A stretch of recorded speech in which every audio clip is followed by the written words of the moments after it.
Welcome to Aircrew Interview. I'm Mike, your host, and this is part 2 of our interview with former Harrier, F-16 and F-35 pilot Hugh Nichols. In this episode, Hugh chats about the F-35 and he describes what the aircraft was like to fly, the cockpit, of course the helmet, and some great personal stories. He also shares a great story about his time featuring on Michael McIntyre's big show that featured a text from Carol Vorderman, and he wraps up by answering some personal questions.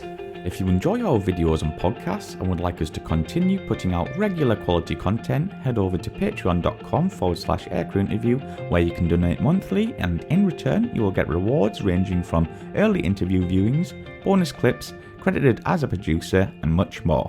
Thank you and enjoy.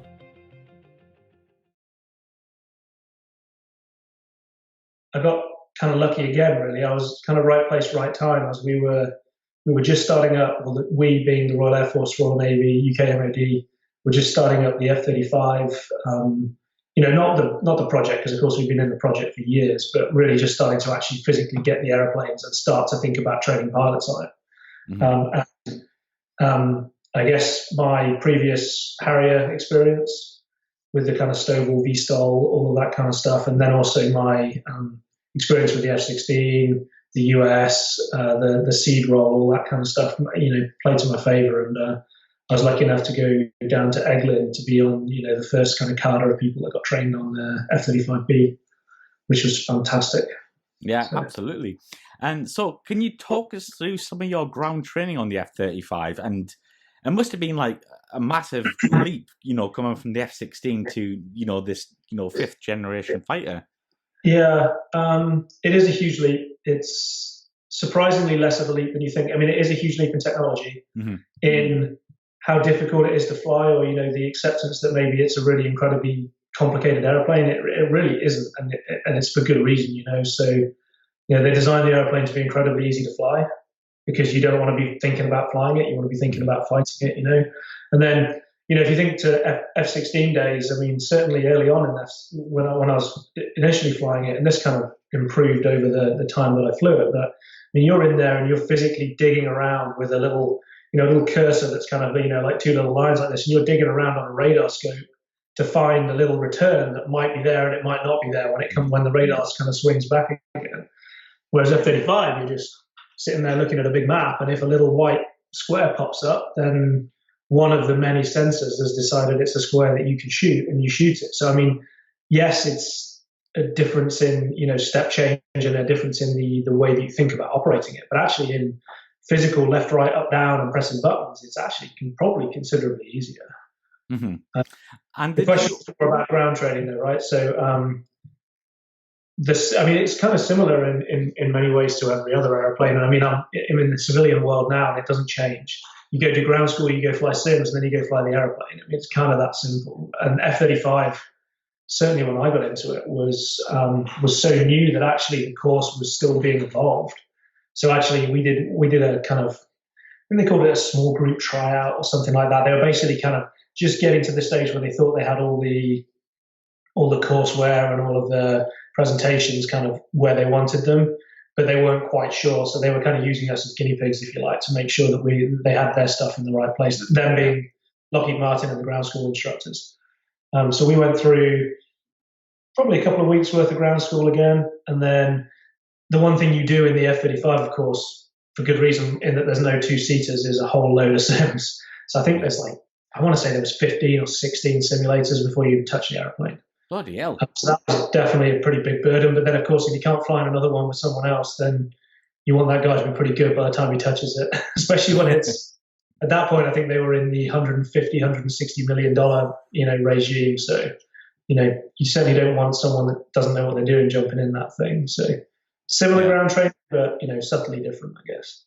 So for maybe you can explain for our viewers, what was the main role of the F-35 at this point when you were joining? Was it basically a multi-role aircraft, or was it air-to-air, air-to-ground? To be brutally honest, the role of the F-35 when I was starting to fly it then was just to go fly. Right. It was nothing more than that. Okay.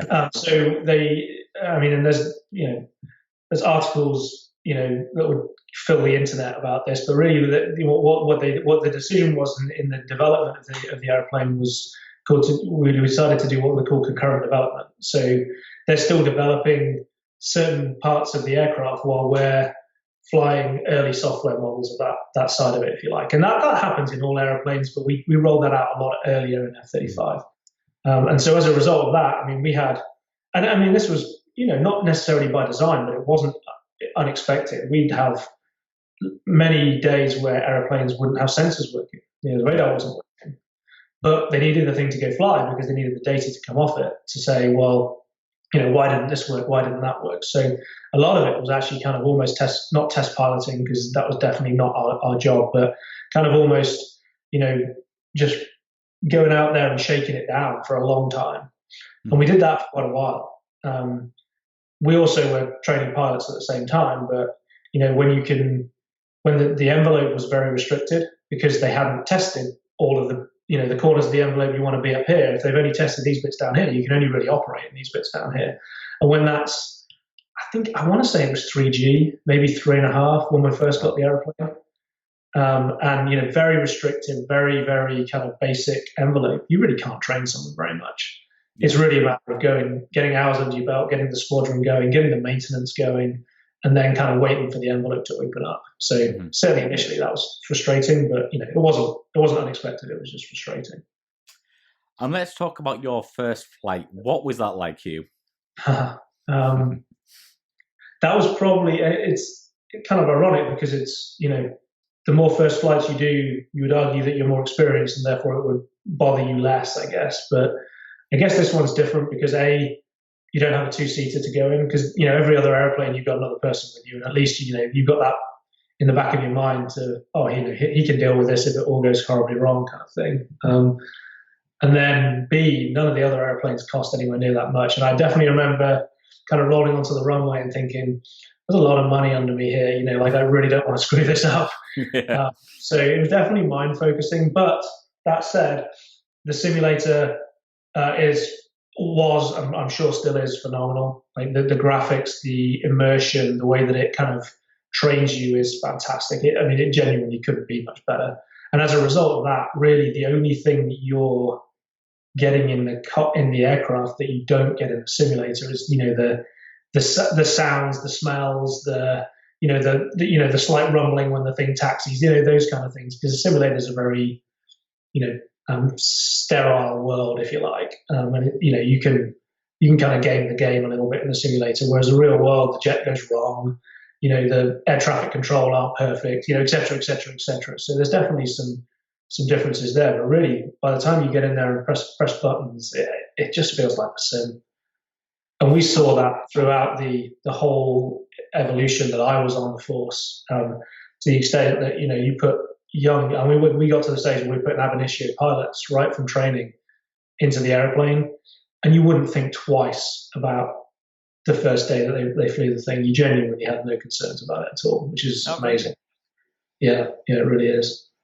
And was obviously our views are going to know there's the A, B, and C. Was there a difference? Obviously, the B is the VSTOL variant, but was there a difference in the cockpit between each type? No, it really wasn't. No, cockpits, as far as I can remember, I'm trying to think now. Yeah, cockpits identical. Wow. Okay. There'll be some different buttons, of course. You had, I guess wing fold buttons on the C. Various other things like that. But there was, if you sat in it, short of looking at the physical dimensions of the aeroplane behind you, I don't think you'd know the difference by looking ahead. The only other thing that tell you is the stores page and the fuel page, I guess, because they were different. But I think actually looking forwards into the glass is what we used to call it. Mm-hmm. You wouldn't tell. So let's talk a bit about F-35 training. Was it different coming from the F-16 and the Harrier? How did you? What kind of missions were you training for? Are you talking about when I trained or when we were training? When you trained, yeah. Okay. No, I think I was probably lucky in the respect that because I'd come from a US unit.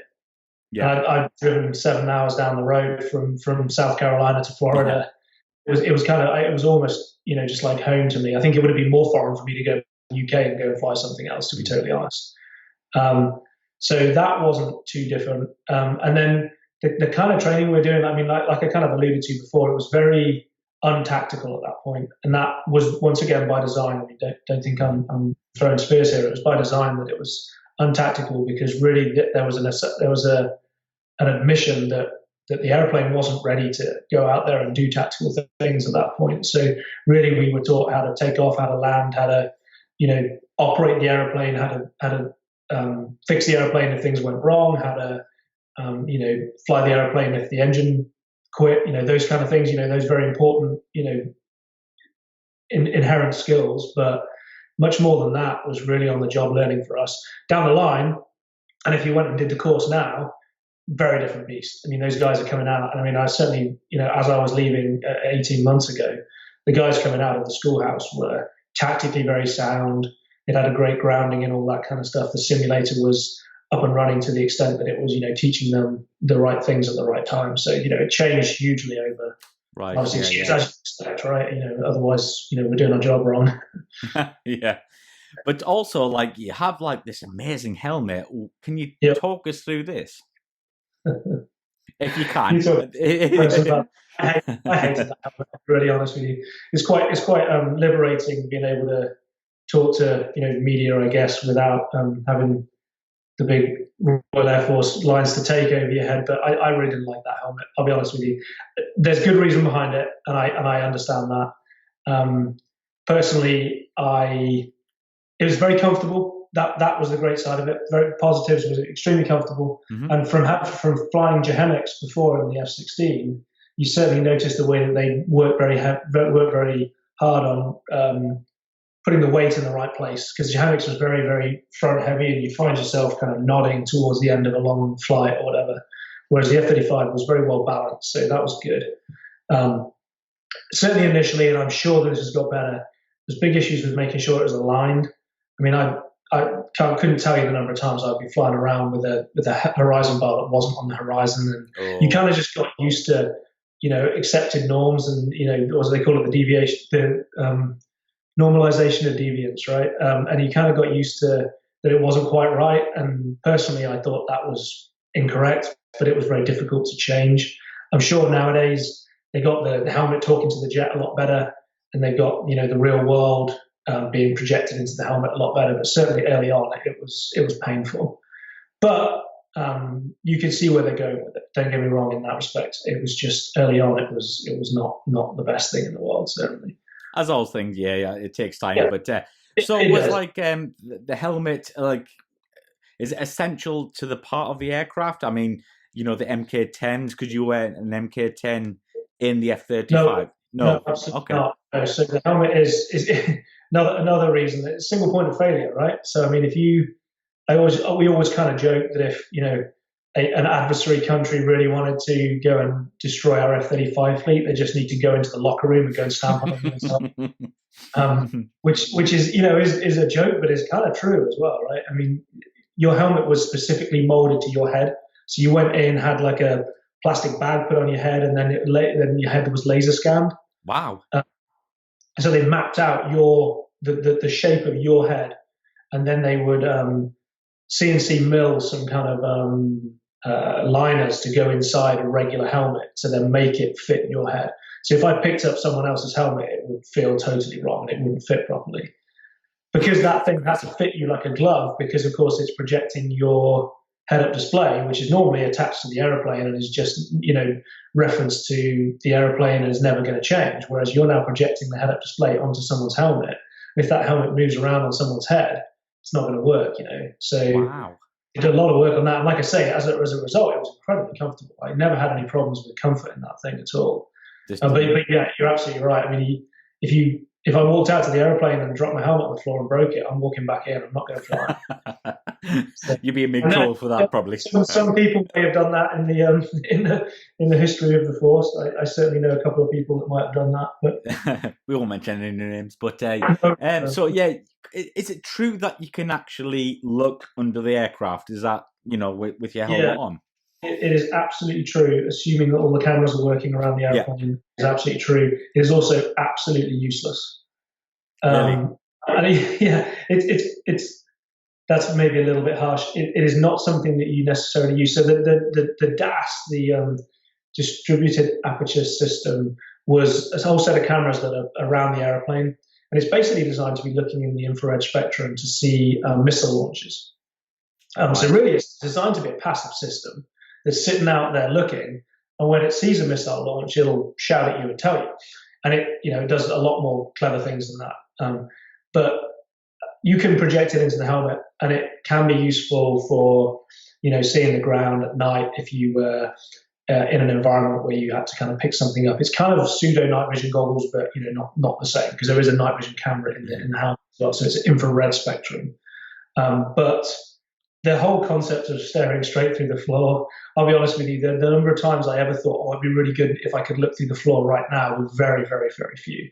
Wow. I think it's a cool gimmick, and it's a great way of being able to explain the ability of the aeroplane to sense all around it and project things into helmet, etc. It's a great ability to do that. But like I say, frankly, the tactical use of it, or the day-to-day use of it as a pilot flying the airplane, is pretty limited, I would argue. Oh, wow, okay. I didn't know that, Hugh. But let's talk about the side stick control, because obviously you went from like a Harrier center stick and then obviously F-16. Which do you prefer? I much prefer the side stick. Really? Yeah, absolutely. Yeah, I think the side stick, if you naturally sit down in a chair, where do your arms fall? They fall along the armrests, right? They don't fall into the middle of your knees. That's true. So I think just for pure ergonomics, side stick is the place to go. And you look at civilian world, and certainly my industry nowadays, and that's where everyone's going, just because it's ergonomically more clever. It also frees up a lot more real estate. If you look at, like I say, look at what Gulfstream, the company I work for now, are doing. They're moving side sticks out there, and guess what? You've got a table in front of you. And that's taking it to an extreme. But actually, that bit of real estate is actually quite important. But like I say, I think the fact that when you just drop your hands down, they fall there makes sense. And certainly in the F-16, and I'm sure F-35, certainly in the A model, they're pulling a lot of G. It's just a more relaxed position to be in, and a better place for your body to ergonomically be if you're going to then subject it to 9G. Absolutely. And does the F-35, because I know the Typhoon has excess power, does the F-35 have that? Because it's got, I think, about 40,000 pounds of thrust. That's quite a lot. It's not a Typhoon in the respect that it's not going to have the agility up in the high 40,000 feet to zip around like a Typhoon does. But it's also not designed to do that. So what I'd say about F-35, without going into too much depth, is that if you got it going fast, it was pretty good at staying fast. If you got on the slow side, you didn't really have the power to get back there. And that's kind of similar to all airplanes, but there are a couple of airplanes out there, Raptor being a perfect example, Typhoon to an extent, although I really don't know a whole lot about Typhoon, I don't profess to, but certainly having the raw power to just drag yourself out of a problem, I think is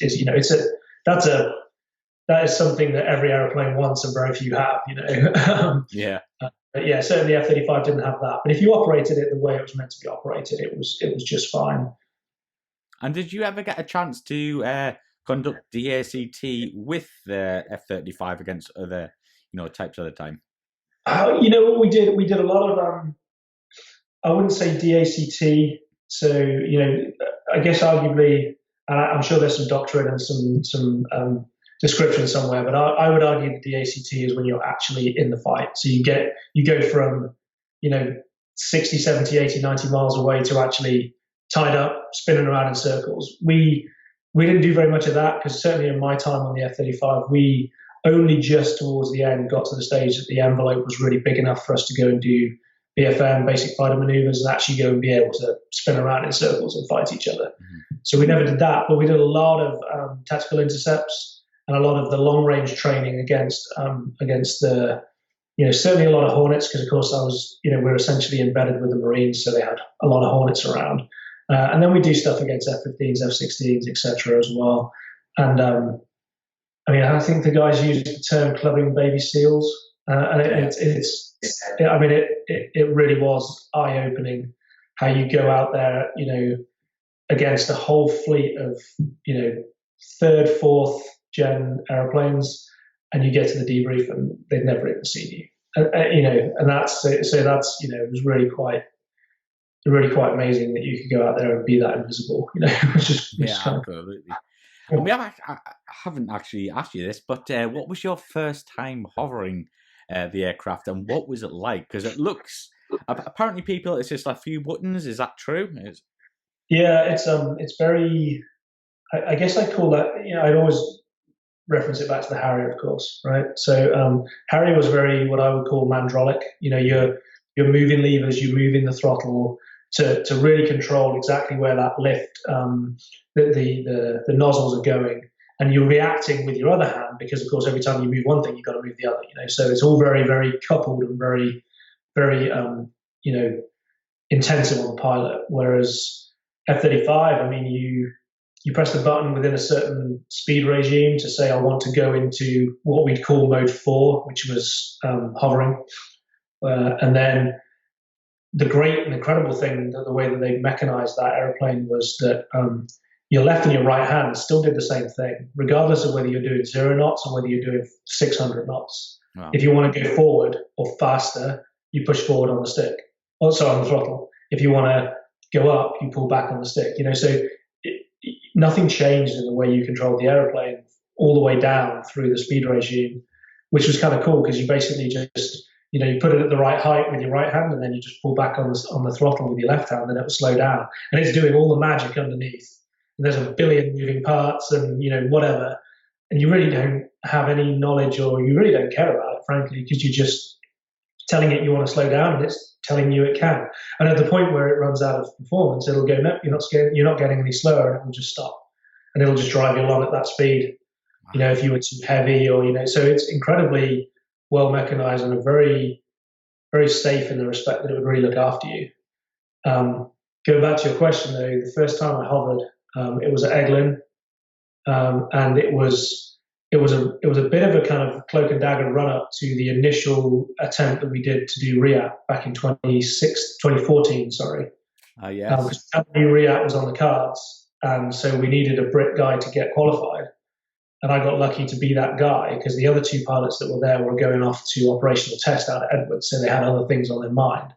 So I got lucky enough to do that, and it was kind of a bit of a cloak and dagger. Hey, we'll get qualified just in case, and then the rest is history. But I'm sure we'll hit that at some point. But it was at Eglin. It was a summer afternoon, and it did exactly what it said it was going to do. And it was once again, you do a whole load of simulators, and you pull the stick, you push the throttle, and it kind of goes where it's supposed to go. It's really quite impressive. Yeah, because you came, I guess, famous in the way. Like you were the first, was it British pilot to fly the F-35 over to the UK? Yeah, that's right. Yeah, so it's a long story, but 2014, like I kind of just said, we were pretty much planned up, ready to go. We did about 6 months of planning. We were going to come over. We were going to do the air tattoo at Fairford, REAP, and then we were going to do Farnborough as well. And Farnborough is obviously more the business side of it, which is kind of more Lockheed Martin, whereas the REAP was more the military side of it, so more Royal Air Force, Royal Navy. But we planned it for, like I say, planned it for about 6 months. We were ready to go, and it's one of my lasting memories of flying that airplane was I went out on our engineers have been working really hard to get BK3, which is the airplane I did finally bring back in 2016. They've been working really hard to get that ready over a weekend. And I want to say it was like a Monday or a Tuesday. And the thing was just up and running, and they needed it shaking down. So I went off one morning and just took it up for just a shakedown flight. And I remember going up to Duke Air Force. It's like a relief landing ground just up north of Eglin. And we'd go and do circuits there so we're not annoying the locals at Eglin. And I was up there spinning around, and they came up on the radio and said, "Hey, Eglin's closed, just so you're aware. And we expect it to be open again in half an hour." So I was like, okay, that's fine. I had plenty of gas. And then sure enough, it did reopen, and I landed on the runway we didn't always use, but sometimes we did if the wind was the right way or whatever. I didn't think much more of it. And then as I was taxiing back to the hangars, all the F-35s kind of lived in the same area. And there was a USAF F-35A on the runway, and the whole backside of it was just burnt out. And that at that point, I kind of thought, oh man, this could be the end. And then actually, I landed, went into the office, and went on a conference call, and it was literally the final conference call where one of the colonels was on the line, and he was giving it the whole, "Hey guys, you've done a great job. All we got to do now is execute, blah blah blah." And I was sitting there thinking, we're not going anywhere because this thing has just blown up. And unless there was a really obvious solution, those things took months, or certainly weeks, if not months, to fathom out. And that was really the first big accident that F-35 had. So that meant that we didn't go that year. And then just because of the way that Farnborough and Paris overlap, it really just it reared its head again in 2016. And we did a very similar, we made a very similar plan, albeit it was much bigger as a result of potentially just having a few more years and, the program becoming a bit bigger and, just more hands in the pie, if you like. And so we ended up doing, it was about 3.5 weeks, I think, on the ground at Fairford. We flew over to Fairford, based ourselves out of there. We did a few flyovers at various kind of strategic places around the UK. And then, we did the whole of RIAP and then Farnborough as well. And then at the end of Farnborough, we headed back. So it was incredible. It was a total career highlight. But certainly a lot of work went into it. And if you roll it back, maybe 2.5, 3 years worth of not by any means my work, a lot of other people in the Marine Corps, Royal Air Force, Royal Navy just worked their socks off to get those aeroplanes there, and it was really cool to kind of show it off. Definitely. Yeah, I was there. Yeah, I think I was there. That air show it was really cool. Actually, my girlfriend was there. Like it was the first air show she went to, so I was like, it was pretty cool. So yeah. Thank you for that, Hugh. But, so what do you think the F-35 is going to bring to the RAF and the Royal Navy? Wow, that's a big question. It is. I mean, there's no doubt it's the future, right? Although arguably, as soon as you design an aeroplane, it's the past. I guess some people would argue that you got to be designing the next one as soon as you finish designing the first one, right? I think it's going to be a great capability for them. I think they're proving that now. I want to say they're out on the Queen Elizabeth at the moment doing some operational trials. So I mean, they're forging ahead, which is great. I think that it will do a great job taking over from certainly Tornado in all of the roles that it did. And I'm obviously, forging forward into all of the roles that we can do that they never even thought about, People would argue that Tornado used to have some kind of seed, ability, which, I mean, frankly, if they could fire an alarm missile, that was about it, right? So, I mean, now you've got an airplane that can legitimately do that. And it can legitimately go up against pretty much any surface threat that you'd want it to. So, I think that is going to be amazing. I think there are going to be a lot of challenges, but that's kind of expected again. Mm-hmm. But yeah, I think there's no doubt it's the future. It's just what comes next is the next question, of course, isn't it? Of course, yeah. And as I've had a few comments from our viewers, as a Harrier man, do you think it will generally replace the Harrier? It depends what you mean by replace. If you mean an aeroplane to go fly off the ships and do a great job, then absolutely. But not charismatically. If you want it to, take over the place in people's hearts that the Harrier had, then you've got to wait 20 years, right? I mean, maybe in 20, 30 years' time when they decide to retire it, people will be as upset as they were when we retired Harrier. I don't know. Personally, I don't know that it's going to be quite as iconic. Probably not. Because the Harrier was the first aeroplane to do that, really, and it was, it really was an icon, right? But like I say, you never know what in 30 years' time it might be the last man fighter.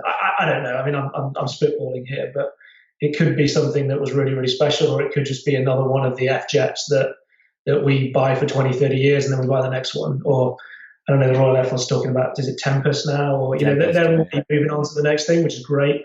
Whether that'll have a person in it, I don't know. There's a lot to go down the road, but I think I don't think it will replace what people loved about the Harrier, but I think it'll do a damn good job doing the mission, if you like. Does that make sense? Absolutely. And one more question from our viewers here. Someone said, was or is the Afterburner instant? Is it like, so once you engage the Afterburner, is it instant? No Afterburner is instant. Okay. So the Afterburner is in certain stages, and it doesn't just suddenly throw, 10,000 gallons of fuel in the back and light it off. I mean, you don't get that. Like, it's not just like a rocket. Yeah. But it's pretty damn quick. I mean, I couldn't tell you the seconds or whatever, but it's a matter of very few seconds from pushing the throttle all the way up to the point where that thing's really cooking and actually giving you as much thrust as it should be. And that obviously depends on the altitude as well. If you're way up high, you don't get as much kick out of it. It schedules itself back, because otherwise it'll just surge the engine, because it's not as much airflow going through the engine. So up high, you'll probably get almost nothing, whereas down low you get a real kick in the pants. But the short answer is no. The long answer is it's not very long. Yeah.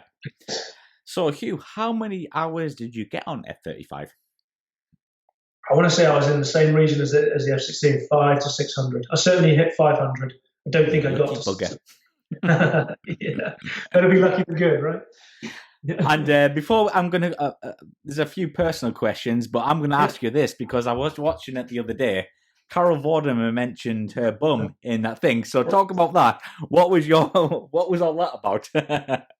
So I don't know if I'm allowed to tell the backstory to this. I'm sure I am. So as Michael McIntyre was doing that whole. I can't remember what the actual skit was called, but basically he'd take a celebrity's phone and he would text everybody with it, right? Yeah. So it was about 3-4, and this is where I'm going to spoil everything now. But anyway, I'm going to do it. About 3 or 4 months before the actual show aired, she sent a text out to everyone. I met Carol when she interviewed me back in 2016 for the RIAD thing, because she was in the back of the Hercules when we were flying around on one of the training missions. Yeah. And we kind of stayed in touch, and she sent I think it was a group text out to pretty much her phone saying, "Hey, Michael McIntyre's going to have hold of my phone at some point in the near future, just so you know," kind of thing. Kind of a little bit of a warning shot, if you like. And then I was actually I was on vacation with my wife, and these texts start coming through, and I was like, here we go. And actually, Caroline and I, my wife, we sat down and we kind of concocted the reply, and we were having a great time. It was hilarious, But like I say, it was months before the actual show, and then of course, it goes quiet, and then we get the email through a little bit later saying, hey, we'd like you to sign a release, blah blah blah. And they do a great job, and I guess I'd never thought about it before, but of course you couldn't actually do that live. I mean, if you tried to do that live, then someone said something they didn't mean to say, then you just, that's just a legal minefield, So it's all done prior. And they do a great job of editing it to make it seem like it is. And he's a comedy genius, of course. The guy's hilarious. And he did a really good job of making it sound like he's replying to me, which I don't know if it was him in the first place or one of his staffers or, whatever. It doesn't matter. They did a great job of making it sound funny. But what was kind of funny from my side of the house was, as this was happening live on TV, like months later, and I'd forgotten about it, I have all these buddies of mine texting me going, "Hey, this is live on TV, right?" And I think they're worried that I'm now flirting with Carol, and my wife might see it, all this kind of stuff. And I'm like, "Yeah, I know, it's not happening now. It's all done, So it's kind of amusing like that, and all in good jest, of course. But yeah, quite a funny moment, certainly. Yeah, it was a great moment. Yeah, because I remember like watching that, and I was like, I know that guy used the RIAD guy in the F-35. So yeah, it was great.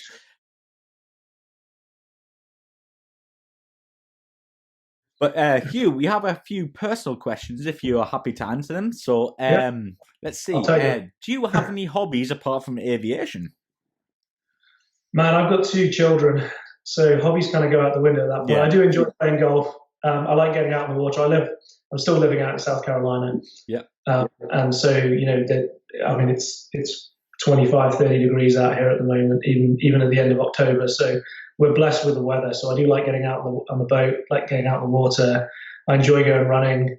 I enjoy playing golf, but those are all tempered by two small people who take up all your time, I guess. So. Of course, yeah. So this is going to be a tough one. Favorite aircraft you've flown? Favorite aircraft I've ever flown? Oh, this is a tough one. You know what? I do always go back to the F-16, and I don't know if it was just because it was such a formative time in my career, or whether it was just because, growing up as a young Air Force officer, you're kind of always looking to the cool pointy jets around the world, and I always thought the F-16 was one of those, but I struggle to get away from that one when people ask me that question. And that one, the aeroplane that I flew, the F-16 CJ, was so well integrated, so well resourced, and it was just such a tactically cool place to be at the time that I think I'd struggle to get away from that one, to be honest. So this is, again, a difficult question. One aircraft you wish you could have flown? One aircraft I wish I could have flown. Oh, can I have two? You can have two, I'll give you that. Oh, I want three now. Oh, three now. Bloody hell, you're pushing your luck. Well, okay, so let's break it up. So civilian world, Concorde, no doubt. Yep. 100%. That's easy. Military world, it'd be between Raptor and F-15. I kind of always, every time we flew into, every time I was over in Afghanistan and the F-15s would check in, we would check in with, 2 bombs and 2 pods of rockets. The F-15 would check in and it would, like the radio would be busy for like 20 minutes while they told them all their ordnance. And I always just thought that was really cool because that thing could just carry so much. So kind of always fancied that. And it's so damn big. I mean, the thing is monstrous when you get up there. Is this the E model, Strike Eagle? Those were E models, but, E or C, I mean, they're similar size aeroplane in that respect. So always kind of fancy flying that just because the thing was so big. And then, Raptor just has such an incredible, thrust to weight and all that kind of stuff. I always kind of fancied having a go in that thing as well. Yeah, I think Goddard said that in his interview with him. He said, he had a bit of a romance when he was over there with the Raptor and stuff like that. Yeah. I mean, it's difficult not to, right? And I think because, and certainly you see it from the inside of F-35 as well, because there's such a secrecy around it as well. Yeah. That, you don't get to see very much about it. And when you do, it's kind of eye-opening. I mean, you go to some of these red flags and, all those kind of things, and they bring you into the club a little bit. And I mean a little bit. And suddenly you're like, wow, that's really cool. And so I think, when you see a little bit of that, you're like, oh, I kind of want more of it, But yeah, I think that would be, to go and have a go in that thing and take it into a fight. Because I guess Raptor's kind of where, Raptor, when I was on F-16, is kind of where F-16 was, that it's just very well integrated, very well, mature, all that kind of stuff, which F-35 will be. And I'm sure in the 2 years that I haven't flown it now, it's way better than it was. But, to see one of those airplanes almost not at the end of its life, but in the middle of its life and its maturity, I think would be really quite impressive. And I think that would definitely be one that would be very impressive. So, Hugh, what are you currently up to at the moment? I retired late last year, or middle of last year, I guess. And I've actually got a job. I didn't even move. I've got a job down the road here in Savannah, Georgia, flying for Gulfstream Aerospace. Nice. So they're business jet manufacturer, and I got lucky enough to get in with those guys as I left, and I'm flying 3 different types with them now.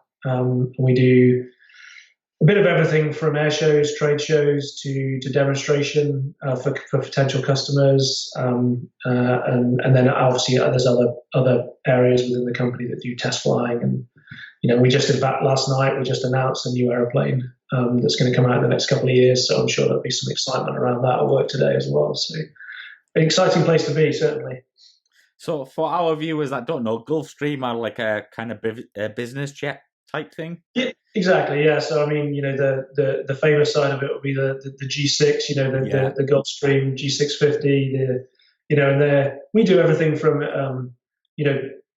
everything from small. I wouldn't say small, but we call it mid size. So 10-person type business jets, all the way up to the big super monsters that are going to fly 7,000-8,000 miles all around the world, and move people around in incredible luxury. So it's definitely an exciting place to be. It's kind of the tip of the business jet sphere, where I was lucky enough to be at the tip of the fighter sphere when I was in the military. So it's kind of a nice fit for me in the respect that it's still exciting and it's pushing forward, and it's not just resting on its laurels, and it's a incredible company to be part of, certainly.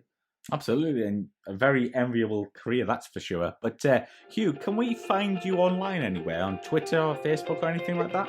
Yeah, I'm on Twitter, certainly. I have a kind of more public side on Twitter, definitely. My Facebook side is my more private side, I guess. But yeah, I'm out there on Twitter. I think you've got the handle there, right? Yeah, absolutely. Okay, Hugh, well, it has been absolutely brilliant talking to you, and thank you very much for giving up a bit of your time to talk about your flying career and the F-35. So thank you very much. You're welcome.